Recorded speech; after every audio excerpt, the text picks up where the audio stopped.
Hello' friends, Jyotika মিক্সৱেটিৰ মই জ্যোতিকাই আপোনালোক সকলোকে স্বাগতম জনাইছোঁ। আশা কৰিছোঁ আপোনালোক ভালে আছে। ফ্ৰেণ্ডছ, আগতে আপোনালোকৰ লগত শ্বেয়াৰ কৰিছোঁ বিভিন্ন ধৰণৰ পেলনীয়া ডিছসমূহ বা প্লেটসমূহত মই কি ধৰণৰ ক্ৰাফ্ট কাম কৰি উলিয়াইছিলোঁ বা ৱাল পুটিৰ কাম কৰিছিলোঁ। আগতে বিভিন্ন ধৰণৰ ভিডিঅ'সমূহ দি থোৱা আছে। আজি মই তেনে এখন পেলনীয়া প্লেটত এয়া লেপন আৰ্ট কৰি দেখুৱাইছোঁ আৰু কি ধৰণে কৰিছোঁ তাৰে এটি ভিডিঅ' লৈ আহিছোঁ। এয়া আগৰ ভিডিঅ'ত বিভিন্ন ধৰণৰ ক্লেৰ পৰা চৰাই কৰি উলিয়াইছিলোঁ বা এনেকুৱা ধুনীয়াকৈ সজাই ৰাখিব পৰা গৃহসজ্জা কৰিব পৰা এনেকুৱা প্লেটসমূহ মই কৰি দেখুৱাইছিলোঁ। আজি লৈছোঁ এখন এনেকুৱা ধৰণৰে ডিছ আৰু এইখন ফাইবাৰৰ ডিছ হয়।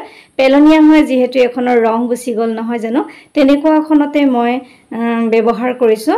এয়া ৰং কৰি থোৱা আছিলে আৰু ওপৰ ফালে এয়া অলপ ৱাল পুটিৰ কাম কৰা আছিল। মই এৰুৱাই লৈছোঁ আৰু এইখনকে আজি লিপন আৰ্ট কৰিবলৈ লৈছোঁ।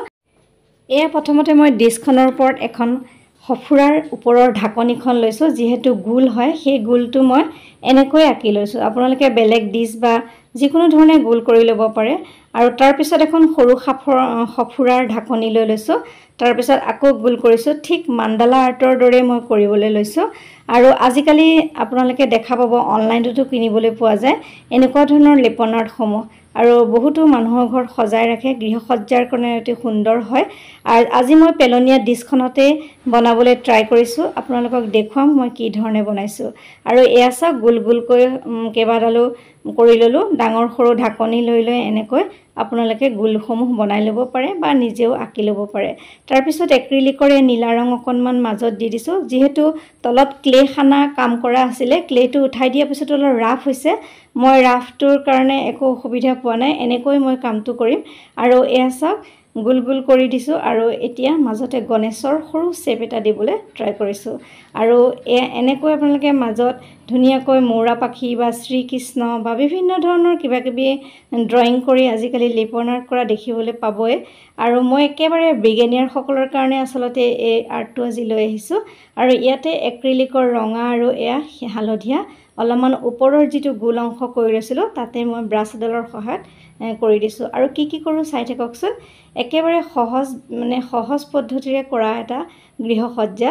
আৰু এনেকৈ ধুনীয়াকৈ কৰি লৈ আপোনালোকে সজাই ৰাখিব পাৰিব। আৰু মই ইয়াতে কোনো ধৰণৰ টিউব ব্যৱহাৰ নকৰাকৈ কেনেকৈ লিপন আৰ্টটো কৰিছোঁ আপোনালোকে চাই থাকক।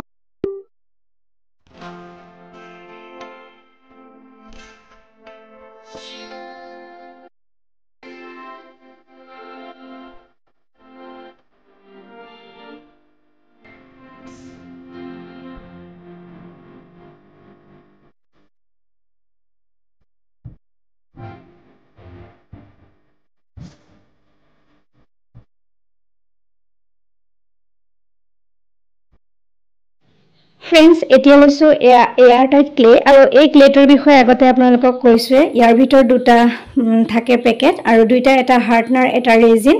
এই দুইটা মিক্স কৰিলে এটা ধুনীয়া ক্লে আমি পাব পাৰোঁ।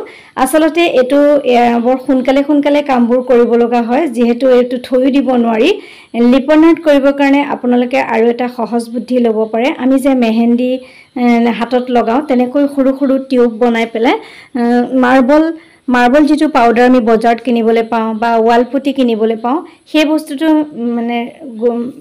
মিক্স কৰি পেলাই সেই পেকেটটোত ভৰাই পেলাই আমি এনেকৈ ৰোল নকৰি ওপৰত এনেকৈ গোলবিলাকত লগাই দিব পাৰোঁ।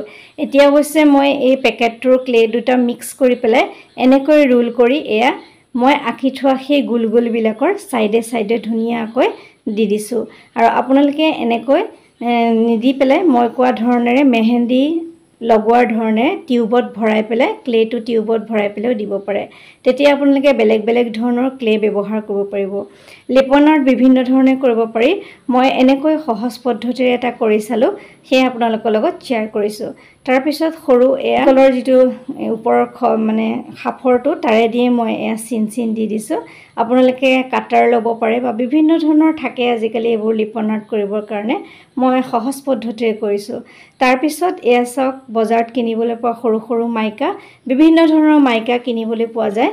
বজাৰত আৰু লেপন আৰ্টৰ কাৰণেও এক্সট্ৰাকৈ কিছুমান গোল বিভিন্ন ধৰণৰ কাটি থোৱা ডিজাইনৰ আজিকালি মাইকা কিনিবলৈ পোৱা যায়। মই দুই ধৰণৰ মাইকাই মোৰ হাতত আছিল আৰু যিহেতু সকলৰ বাবে মই এই ভিডিঅ'টো দিছোঁ, তেওঁলোকৰ সহজ হোৱাকৈ তেওঁলোকে বুজিব পৰাকৈ আচলতে দিছোঁ। আপোনালোকে অনলাইন শ্বপিং কৰিলে পাব পাৰে বিভিন্ন ধৰণৰ এনেকুৱা মাইকা আৰু মই দুটা বিধৰ মাইকা আছিল এনেকৈ লগাই দিলোঁ আৰু একেবাৰে সহজ। আজিকালি এনেকৈ বিভিন্ন ধৰণৰ লেপন আৰ্ট কৰি ঘৰত গৃহসজ্জা কৰিব পাৰি, দেখিবলৈও খুবেই ধুনীয়া লাগে যিহেতু গ্লাছবোৰ দি দিয়া যায় আৰু এনেকৈ একেবাৰে সহজতে কম সময়তে আপোনালোকে এই পেলনীয়া ডিছখন বা আজিকালি কিনিবলৈ পোৱা যায় কিছুমান ধুনীয়া ধুনীয়া লেপন আৰ্ট কৰিবৰ কাৰণে ডাঠ এনেকুৱা গোল গোল একেবাৰে আঁকি থোৱা ধুনীয়া ধুনীয়া শ্বেপ দি থোৱা কিছুমান মানে নক্সা দিয়ে আৰু আপোনালোকে খালি তাৰ ওপৰত এই ক্লেসমূহ লগাই বা সেই টিউবৰ পৰা ক্লেসমূহ লগাই কৰিলেই হ'ল। মই এনেকৈয়ে কৰিছিলোঁ, সেইকাৰণে আপোনালোকৰ লগত শ্বেয়াৰ কৰিছোঁ। আমাৰ ঘৰত পৰি থকা পেলনীয়া ডিছখনৰ পৰাই মই এনেকৈ কৰিলোঁ, নিকিনাকৈ আমাৰ হৈ গ'ল আৰু এনেকৈ কৰিব পাৰে। চাওকচোন ফ্ৰেণ্ডছ, এটা গৃহসজ্জা হ'ল। মই বৰ খৰকৈ কৰিছিলোঁ কাৰণে মোৰ গ্লাছৰ ওপৰত অলপ ৰং লাগি গৈছিল, সেইটো নকৰিব আপোনালোকে। মই খৰকৈ কৰি আপোনালোকক খালি শ্বেয়াৰহে কৰিছোঁ আৰু এনেকৈ বিভিন্ন ধৰণৰ ধুনীয়া ধুনীয়া ডিজাইন ক্লেৰ সহায়ত আঁকি লেপন আৰ্ট কৰিব পাৰি। ফ্ৰেণ্ডছ, ভিডিঅ'টো চাই থাকক আৰু কেনে পালে শেষত ধুনীয়া কমেণ্ট এটা কৰি জনাবলৈ নাপাহৰিব। ইমান সময় যদি লাইক কৰা নাই প্লিজ লাইক এটা কৰি দিব। আৰু ফ্ৰেণ্ডছ চাওকচোন, এনেকৈ ধুনীয়াকৈ পেলনীয়া ডিছ প্লেটবোৰ আমি গৃহসজ্জা কৰি ৰাখিব পাৰোঁ। বিভিন্ন ধৰণৰ ঢাকনি, আমাৰ যেনেকৈ ৰঙৰ ঢাকনিটো আমি এনেকৈ ধুনীয়া কৰি আৰ্ট কৰিব নোৱাৰা সকলেও এনেকৈ ধুনীয়াকৈ কৰি সজাই ৰাখিব পাৰে। তেনেহ'লে ফ্ৰেণ্ডছ, ভিডিঅ'টো চাওক, ইয়াৰ ফাইনেল লুকটো কেনে হয় ক'বলৈ নাপাহৰিব।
ফ্ৰেণ্ডছ, এইদৰে বিভিন্ন ধৰণৰ ডিজাইন কৰি আপোনালোকে এনেকৈ লেপন আৰ্ট কৰিব পাৰে আৰু এই পাতসমূহ যে দেখিছে কালাৰ কৰি আছোঁ, এইসমূহো এই ক্লেটো দিয়ে বনাইছিলোঁ আৰু ইয়াতে আঠা লগাই দিছোঁ। একেবাৰে সহজ, যিহেতু বিভিন্ন ধৰণৰ ভিডিঅ'ত মই পাত কেনেকৈ বনাই দেখুৱাই আহিছোঁ, সেইকাৰণে আচলতে ইয়াত আপোনালোকক নেদেখুৱালোঁ আৰু বেলেগ ধৰণৰ লেপন আৰ্ট লৈ নিশ্চয় আপোনালোকৰ মাজলৈ আহি থাকিম। এতিয়া চাওকচোন ফ্ৰেণ্ডছ, ফাইনেল লুকটো। পেলনীয়া সাধাৰণ এখন ডিছ এনেকৈ গৃহসজ্জা কৰি ৰাখিলে নিজৰে ভাল লাগে, নহয়নে? আৰু ভিডিঅ'টো চাই কেনে পালে ক'বলৈ নাপাহৰিব। আজিলৈ আহিছোঁ পুনৰ নতুন কাম লৈ, আকৌ অহাৰ প্ৰতিশ্ৰুতিৰে মই জ্যোতিকা সকলোৰে পৰা বিদায় লৈছোঁ। সকলো সুস্থ থাকক, ভালে থাকক, তাৰে কামনা কৰিছোঁ।